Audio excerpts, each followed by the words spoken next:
votës s'muj me pas gjithmonë mirë. Unë kam informacione të hollësishme që edhe mbrana PDK-s është zhvillu kogja një debat, s'po tham i ashpër, po i thellë, rreth votave, rreth potencialisht manipulimin dhe disa vende të votave. Madje pam që kishte edhe vendimet e BZAP-it që ishin refuzuese, i lexova me korrekt se kush janë, të kandidatëve për mbrana subjektit politik.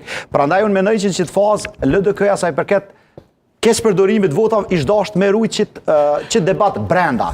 Për me lypje dhe leadership, ama vështë ta përfundoj, me kërku leadership të ri, se a është për një leadership të ri, LDK-ja e nevojshme, unë menoj që Abdullah Hoxha ka gjetë kohën më të përshtatshme. Kanë atje statutje për caktone, sa i përket manipulimit votave, dalja shumë herët në opinione asoj zojes, unë menoj që ka dëmtu LDK-n, edhe dëmton vetvitiu se është... Jo, problemi është që unë menoj që njerëz pa ndërgjegjë shumë LDK kanë dëmtu. Ato janë për me u denua, zonë dhe shqipja dhe gjithna. Zonë dënuaj, nuk e ndoj këtë po pse me publik?